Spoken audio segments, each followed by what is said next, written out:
Salut, j'espère que tu vas bien. Alors dans cette vidéo, je vais te montrer comment je monte cette machine de A à Z. Voilà, toutes les étapes, vraiment tout. Comme d'hab, je fais ça à peu près une fois par an.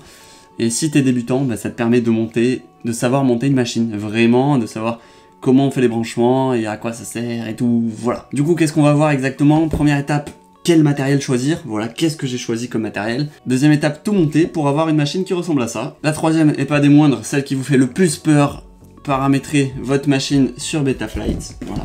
Donc on aura besoin d'un PC. Et quatrième et dernière étape, eh ben, vous savez quoi? On va aller tester la machine, voir si nos paramètres sont bien, comment on peut changer les PID pour avoir un quad qui te ressemble le mieux, en tout cas qui te permette de faire ce que tu as envie de faire. Alors je vais vous montrer tout ce dont j'ai besoin. C'est parti. Oui, pour info, quelque chose de pas mal important, c'est que je vais faire le montage d'une machine en HD. En fait, c'est le montage d'une machine classique, d'un run classique, sauf que je vais utiliser le module DJI Cadix Vista. Donc je vais porter ce masque là.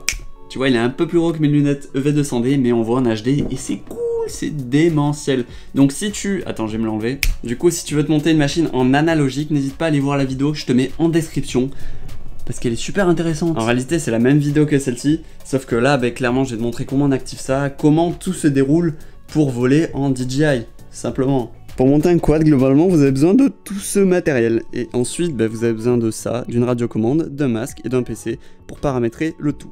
J'essaie de vous présenter tout ça assez rapidement. Donc niveau outils, bah, j'ai ça, voilà, tournevis, clé, rien de compliqué, et petit scotch qui fait plaisir. Puis, là on rentre dans le vif du sujet, on a la frame Flex One V2, voilà, c'est le best, ça c'est la meilleure frame, je sais pas qui l'a faite, mais elle est trop bien. Donc ensuite, tu as besoin des moteurs, 4 moteurs si tu veux un quadcopter, puis d'une FC et des ESC, une stack Mamba, vous allez voir en montage comment elle est foutue, puis d'un système vidéo, donc là dans ce cas là j'ai un Cadix Vista. Faites attention si vous prenez un Cadix Vista ou un Air Unit, selon votre frame, parce que moi ma frame n'accepte que le Cadix Vista, comme on peut le voir juste derrière, les petits trous 20 par 20. Ensuite on a le RX qui permet de communiquer avec ta radiocommande, avec une antenne, bien sûr, Immortal-T pour le coup, avec des petits fils qui sont livrés avec. Puis on a cet objet qui est extraordinaire, c'est un buzzer autonome ou beeper autonome. Ça marche trop bien, je vous montrerai comment ça fonctionne. Je vais utiliser aussi un GPS, pour le coup c'est un BN220, c'est la base j'ai envie de te dire. Ensuite pour l'électronique j'utilise deux condensateurs de 1000 microfarad, 35 volts. Après niveau visserie, ce qui est important c'est pour des vis pour votre frame, pour monter les moteurs par exemple selon la taille de vos bras, enfin l'épaisseur des bras. Ensuite ça c'est un kit de vis pour le Cadix Vista, parce qu'il n'y en a pas de base, ce qui est très chiant, donc j'ai dû en acheter un à part. Et enfin, une batterie. Moi, j'utilise, pour ceux qui ne le savent toujours pas, des 1350 mAh en 6S. Et oui, dans cette vidéo, je vais te raconter pas mal de choses. Parce qu'effectivement, pour monter un drone complet, il y a pas mal d'étapes à suivre. Par contre, par chance, ces étapes sont très simples, il faut juste les suivre. Comme je te l'ai dit, ça va être divisé en deux. Tu auras le hardware et après le software. Donc on commence par le hardware. Une fois que ta frame est montée, tu vas pouvoir positionner tous les éléments dans ta frame. Premièrement, je positionne le Cadix Vista avec son antenne. Comme tu peux le voir, il faut dévisser le petit capot du Cadix Vista, pas complètement, mais histoire de pouvoir y connecter l'antenne. Une fois que ça c'est fait, on va s'occuper du câblage du Cadix Vista. Donc c'est-à-dire le rouge et le noir pour le plus et le moins, et le jaune et le blanc pour le RX et le TX. Comme tu vas voir, dans mon montage en tout cas, tous les fils blancs sont les TX. Donc avec ça, tu vas pouvoir te repérer facilement pour voir qu'est-ce que j'ai soudé et où. Et forcément, il y a plus d'une chance sur deux que tes câbles soient pas la même couleur que les miens. Du coup, on regarde sur internet les schémas de câblage de chacun des composants de ton drone si t'as vraiment un doute. Et même si t'as pas un doute, vérifie quand même. Ensuite, je positionne ma stack Mamba sur des petits joints en nylon, notamment pour les isoler et surtout aussi pour laisser un petit espace pour pas que mes vis touchent l'ESC. Du coup, dans le même temps, j'en profite pour étamer les pads moteurs. Et je fais de même avec l'XT60 que je soude directement après. Par contre, pour l'XT60, c'est toujours un peu plus délicat parce que les diamètres des câbles sont plus gros, donc il faut rester plus longtemps pour chauffer, donc on peut se brûler les doigts, donc c'est mieux de faire ça avec une pince que je n'avais pas. Bref, dans ce cas-là, débrouillez-vous, mais vous y arrivez toujours. Pour les condensateurs, déjà, je les mets dans leur petit support en TPU que j'ai préalablement fait pour ma Flex One. Je les soude en parallèle, très simplement, le plus avec le plus et le moins avec le moins. Et du coup, je soude ces condensateurs directement sur les pads de l'ESC au niveau de l'XT60. Pour le buzzer, comme je vous l'ai dit, j'ai mis un V-Fly Beacon qui est complètement autonome, donc il n'y a pas besoin de le brancher à la FC. Et ça, c'est génial, c'est vraiment propre, vraiment quali. Par contre, positionnez-le dans votre frame de manière à ce que vous pouvez appuyer sur le bouton facilement. Il y a un tout petit bouton, vous allez le voir. Après, je me suis occupé du RX, du Nano RX TBS. J'ai soudé les petits câbles dessus, puis je les ai torsadés pour ensuite les souder sur l'AFC. Et comment savoir où le souder? Bah c'est très simple, tu regardes, comme je te le dis à chaque fois, tu regardes sur le schéma de la carte. Après c'est exactement la même chose pour le GPS, il faut l'alimenter, puis trouver un RX et TX libre. Et ensuite je le positionne dans son petit TPU, comme d'hab, parce que là j'ai fait vraiment les choses propres. Hein. Cette machine, elle est quali, tout est bien rangé. Et comme je dis souvent, si votre quad est joli et propre, c'est plutôt gage de fiabilité. Et pour les plus marins ou aquatiques d'entre vous, n'hésitez pas à mettre du Tropicote. C'est une espèce de spray qui met une couche de plastique silicone sur toute votre électronique. Et c'est vraiment pratique si vous volez dans des endroits très humides ou au niveau de la mer. Si vous crachez, vous pouvez ne pas cramer vos composants grâce à ça. Je l'ai pas fait ici, mais je pense que je vais le faire. Du coup, après, je place tous mes éléments pour voir si tout rentre bien comme il faut. Et ensuite, je m'attaque au moteur, c'est-à-dire que je les visse à la frame. Attention, il faut faire gaffe vraiment à quelque chose. Quand vous vissez vos moteurs à la frame, il faut faire attention que les vis ne soient pas trop longs et ne touchent surtout pas la bobine. Je scotche proprement les câbles autour de mes bras. Et ensuite, je coupe les câbles à la bonne dimension pour pouvoir passer sous l'FC, et c'est-à-dire souder de l'intérieur. L'avantage de ça, c'est si vous souhaitez mettre des bras 6 pouces plus tard, vous allez pouvoir parce que vos câbles vont pas être trop courts. Bon je crois bien qu'on en a terminé avec le hardware, on va passer maintenant au software sur le PC. Déjà premièrement ce que je fais c'est que j'avais une machine exactement pareille, du coup j'ai fait un dump de cette machine, c'est-à-dire que j'ai pris tous les paramètres de cette machine pour les coller sur celle-ci. Donc du coup je vais gagner du temps. Alors comment je fais? Je vais sur Betaflight, je vais dans le CLI, je tape dump, je copie tout et je les colle dans un fichier texte. Et du coup après ce fichier texte je vais le recopier pour le recoller sur le CLI de l'autre machine. Mais d'abord, sur cette machine on va reflasher la carte. Parce qu'il me semble que la carte est en 4.0 et on va la mettre en 4.2 ou 4.1. C'est très simple, il faut télécharger la bonne version, donc sur ta carte. Normalement, ta carte est déjà détectée. Si elle n'est pas détectée comme d'hab, tu regardes sur internet. Et ensuite, tu charges la version sur ta carte. Et aussi, vérifie, pour que ça marche, il faut que ta carte soit en mode DFU. C'est marqué en haut à droite sur Betaflight.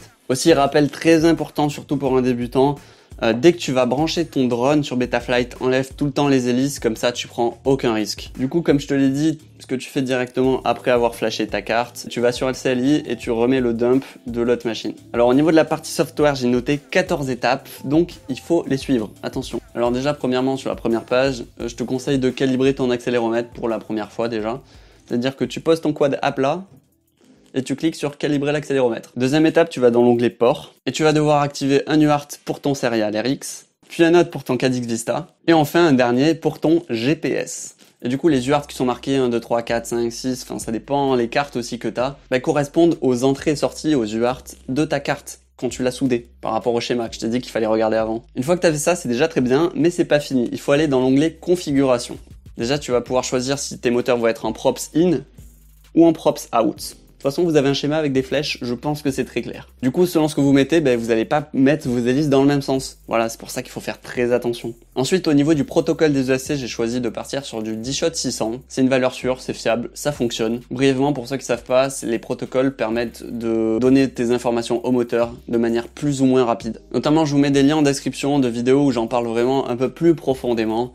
Je suis pas un pro là-dedans, mais ça vous permettra de comprendre plus comment ça fonctionne. Puis ensuite en bas à gauche, vous voyez un 8 kHz et un 4 kHz. Et ça c'est le rafraîchissement de votre gyro et de votre boucle PID. Donc pour ça, moi personnellement, j'ai laissé les paramètres par défaut. Après c'est à vous de voir selon la réaction de votre quad, selon pas mal de choses, mais si vous savez pas quoi faire, laissez par défaut. N'oubliez surtout pas ça. Parce qu'en vrai dans Betaflight, je trouve qu'il laisse déjà des paramètres stock par défaut. Bien, enfin tu vois, très correct en tout cas. Quelque chose que je trouve aussi très important, très utile surtout, c'est l'armement à 180 degrés, pouvoir armer dans n'importe quelle position. Ensuite tu vas devoir choisir ton récepteur, donc dans mon cas c'est un RX Crossfire. Et pour avoir les informations de ce RX, notamment à travers le TX, je coche RSSI, comme ça je pourrais savoir si je capte bien ou pas. Ensuite plus bas vous avez Air Mode. Air Mode c'est la fonction qui vous permet de faire, dès que vous armez, que vos hélices tournent à un régime très faible, mais tournent. C'est-à-dire quand tu vas faire des dives et que tu vas mettre les gaz à zéro, les hélices vont toujours tourner. C'est-à-dire que tu vas toujours garder ton cap.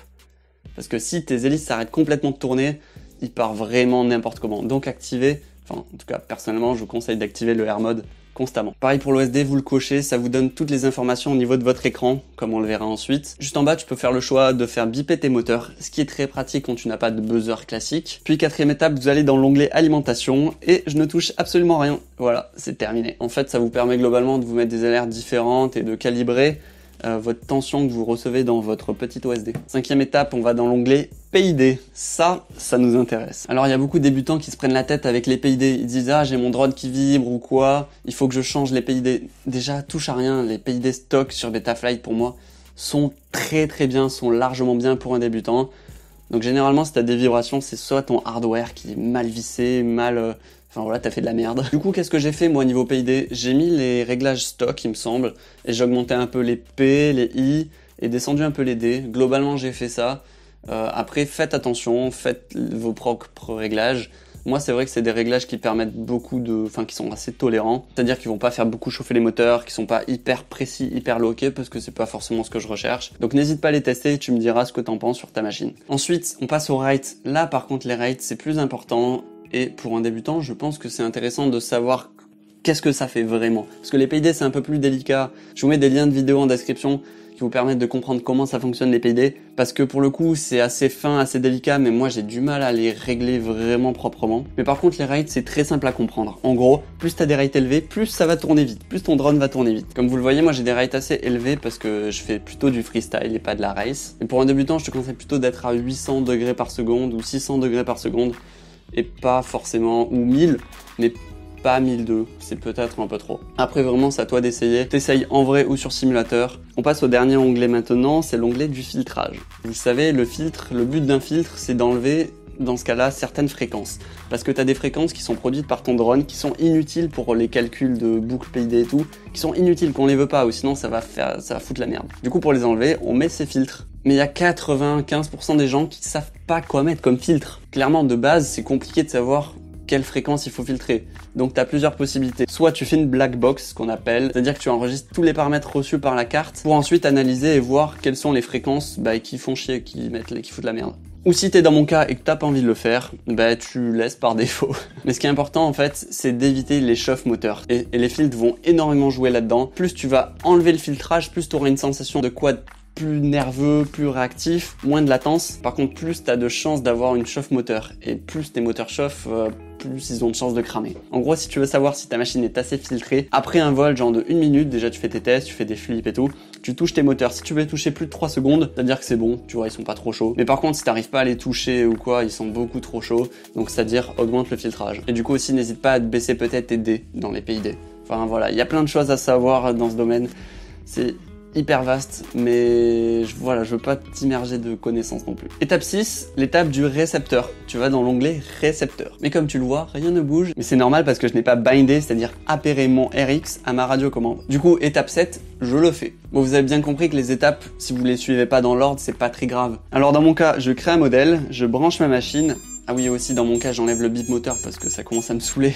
Donc je vais dans le menu Crossfire, je vais dans Bind, j'attends à peu près 10 secondes et après je clique sur ma molette pour valider et j'attends à peu près, je sais pas, 1 ou 2 minutes histoire que le chargement et l'appairage se fassent. Et si toi il se passe rien pendant 10 secondes, appuie sur le petit bouton du RX. Le but c'est que ta LED soit verte au final. Du coup tu peux observer que dans ton onglet récepteur, tes voix bougent bien dans le bon sens et si ce n'est pas le cas, je t'invite à cliquer en haut à droite pour changer l'ordre des voix. Étape numéro 8, on va dans l'onglet mode. Cet onglet va nous permettre de programmer nos interrupteurs, qu'on a sur notre radiocommande. C'est-à-dire, c'est là où tu vas choisir quel bouton pour armer, quel bouton pour activer le buzzer, quel bouton pour activer le GPS Rescue. Bref, il y a des boutons pour tout. Pour moi, le conseil, c'est de positionner ton armement de manière à ce que tu puisses armer, désarmer très facilement. Dans mon cas, c'est ce bouton-là. Étape 9, l'onglet moteur. C'est là où tu vas voir si tes moteurs tournent dans le bon sens ou non. Et tu sais quoi, dans mon cas, j'ai eu de la chance, ils tournaient tous dans le bon sens. Là, à chaque fois que vous branchez votre batterie sur Betaflight, enlevez vos hélices. Voilà, il faut le faire, de toute façon, déjà pour tester tes moteurs. Le fais pas avec les hélices, sois pas débile. Pour tester, c'est très simple, tu cliques en bas à droite pour dire justement que t'as pas les hélices. Et ensuite, tu bouges les petits curseurs du moteur 1, 2, 3, 4. T'as pas besoin de les faire tourner pendant 10 heures, non. Le but est de voir le sens de rotation de tes moteurs. Mais si par malchance, t'as un moteur qui tourne dans le mauvais sens, ce qui est très fréquent, soit t'inverses 2 câbles moteurs sur ton ESC, soit tu vas sur BLLI-S. Dans ce cas-là, c'est BLLI-S parce que cet ESC fonctionne avec BLLI-S. Mais si t'as un ESC qui fonctionne sous BLLI-32, il faut aller sur BLLI configurator. Et là-dedans, pareil, tu branches ta lipo toujours sans les hélices. Tu choisis le moteur que tu veux et tu cliques sur reverse. Tu vois, sur la petite flèche. 10e étape, l'OSD, c'est-à-dire que tu peux cocher vraiment tout ce que tu veux, la tension de ta batterie, le GPS, bref ce que tu veux, et le bouger sur l'écran pour le mettre où tu veux. Ensuite, je t'invite à cliquer en haut à droite pour activer le mode expert. Oui, parce que, ok, tu débutes, mais tu peux être un expert, ok? Donc ça va nous servir à quoi? Ça va nous servir d'aller dans l'onglet Failsafe pour régler le GPS Rescue. Qu'est-ce que le GPS Rescue? Imaginons que t'es en montagne, je sais pas, 1 km, voilà, et tu perds le signal vidéo. Boum, coupure. Tu fais quoi? T'as deux solutions. Quand t'avais pas le GPS Rescue, c'était tu mets un full, tu sais pas où. Deuxième solution, c'était que t'activais le mode angle et après tu mets un full. Comme ça part vraiment vers le haut. Et troisième solution, solution de facilité, solution du fainéant, des solutions qui marchent fortement, c'est le GPS Rescue. Quand tu l'actives, ta carte sait où est ton drone. Il met un full vers le haut et après il revient vers toi. Tout seul, vraiment tout seul, il est autonome le mec. Et comme tu peux le voir, t'as différents paramètres à régler, donc si tu sais pas quoi mettre, tu mets les mêmes que les miens. On arrive maintenant aux deux dernières étapes qui sont des étapes par rapport au numérique, par rapport à l'HD. Si tu n'as jamais utilisé le masque DJI, il va falloir que tu l'actives. Alors pour ça, c'est très simple. Tu vas devoir télécharger puis ouvrir le DJI Assistant 2. Et quand ça c'est fait, tu vas pouvoir brancher ton masque à ton PC à l'aide d'un câble USB type C. Ton DJI Assistant 2, il va le reconnaître, il va reconnaître ton masque. Du coup, tu vas devoir cliquer pour activer. Mais attention, il va falloir aussi que tu crées ton compte DJI si tu ne l'as déjà pas. Une fois que c'est fait, tu cliques sur activer le masque et tu attends. Donc ça peut mettre quand même 20 minutes. Mais une fois que le masque est activé, c'est une bonne chose de fait. Mais il reste quelque chose activé qui est le Cadix Vista. Pareil, pour activer le Cadix Vista, il faut que tu alimentes le drone, donc tu alimentes le Cadix Vista, puis que tu le branches en USB type C, juste là. Et pareil, sur le DJI Assistant, il va te proposer de l'activer, donc tu cliques et t'attends. Et tu fais complete, tu cliques sur ce qui te demande de cliquer. Mais je vais te donner quand même un petit bonus qui est d'augmenter la puissance de ton VTX. Alors pour ça, c'est très simple. Il faut que tu crées un fichier texte au nom de Nako. Du coup, tu as ton nako.txt, donc tu l'ouvres et tu tapes 1. T'enregistres. Le fichier texte, tu viens le mettre dans la racine du Cadix Vista. Ok, arrivé là, il reste juste un truc, juste un dernier truc à faire. Et cette chose, c'est d'appairer ton Cadix Vista, parce que les deux sont activés, on est d'accord? Mais le but, c'est d'appairer le Cadix Vista à ton masque. Et pour ça, rien de plus simple. Sur ton masque, tu as un petit bouton à l'intérieur rouge. Il te faut une espèce de cure-dent pour appuyer dessus. Et le truc, c'est qu'il faut que tu appuies sur ce bouton et en même temps, tu appuies sur le bouton du Cadix Vista. Et le tour est joué genre en 2 secondes. Ton truc, il est appairé, tu vois l'image et tout fonctionne parfaitement. Attention, il se peut que quand tu vois l'image, l'image soit retournée. C'est possible, c'est ce qui m'est arrivé parce que j'avais mis la caméra sûrement à l'envers. Mais c'est pas grave parce que ça aussi, tu peux le changer. Tu vas dans les menus et tu changes la direction, ton écran à 180 degrés. Bon, voilà, c'est terminé. En tout cas, pour le montage de cette machine, mais il reste le test et le vol. Mais pour ça, il va falloir sortir. Allez, c'est parti.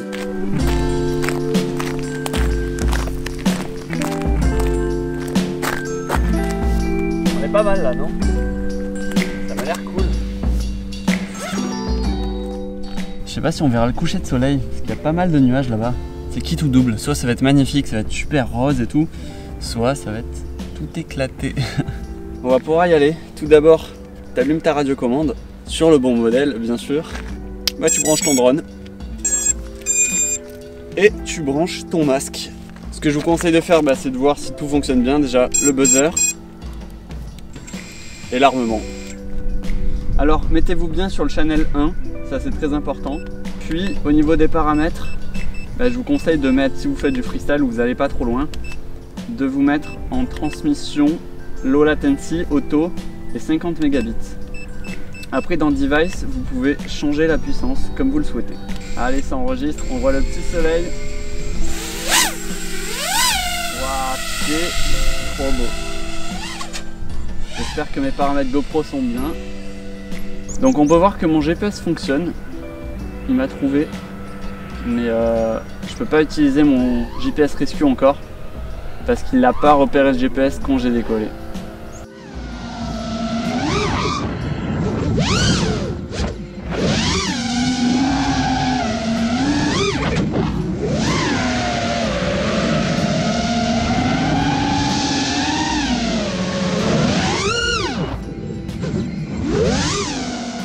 Faites super gaffe quand vous posez votre masque aussi, qu'il n'y ait aucun rayon de soleil qui passe à travers les lentilles. Sinon c'est un coup vraiment à foirer son écran et avoir des petites taches noires. Allez, c'est parti. Là je vais vous faire la démonstration du GPS Rescue. Donc comme vous voyez, là hop, je suis là, je suis à 100 mètres, 150 mètres. Je suis là-bas derrière. Et on va simuler un failsafe par exemple.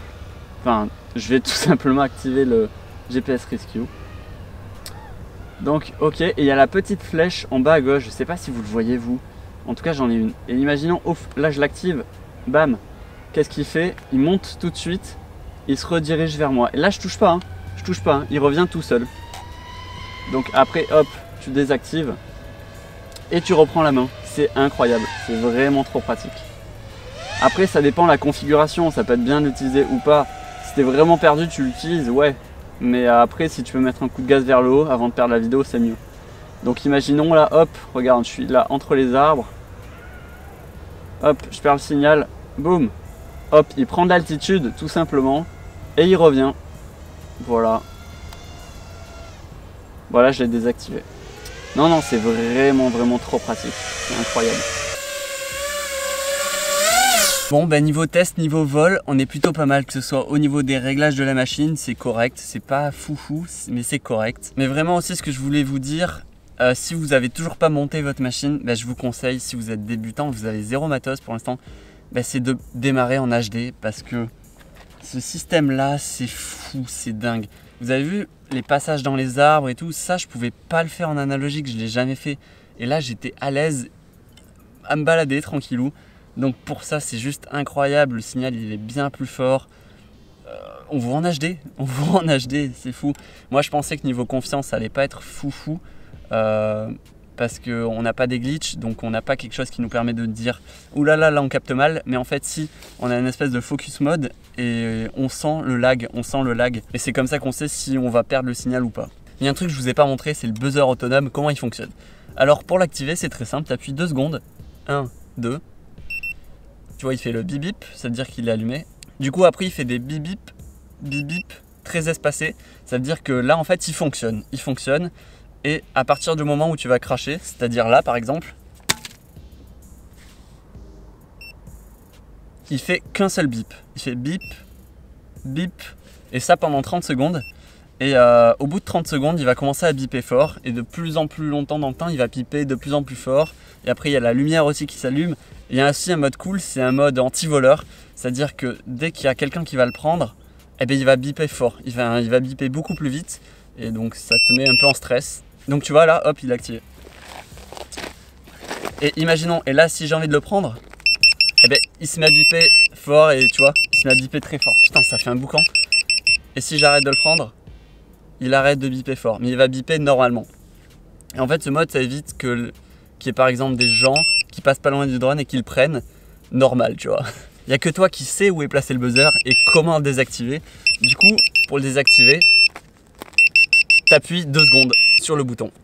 1, 2.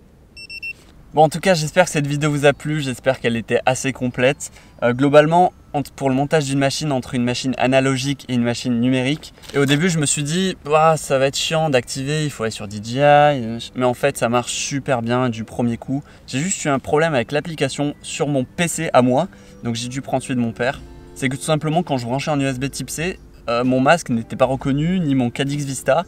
Aucun des deux, donc j'ai pas trop compris pourquoi, donc j'en ai pris un autre PC et ça a fonctionné normalement. Aussi à travers cette vidéo, j'espère que je vous ai donné plus confiance en vous par rapport à le fait que vous puissiez monter une machine vous-même tout seul.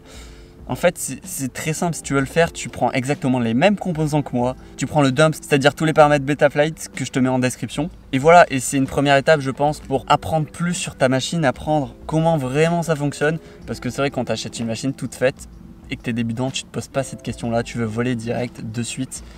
Donc ça, c'est ses avantages et ses inconvénients. Mais personnellement, je trouve ça super intéressant et c'est surtout une satisfaction de malade quand tu montes ta première machine et que tu voles avec. Sur ce, je vous laisse et j'espère que vous avez appris plein de choses et je vous dis bonne chance pour votre propre montage.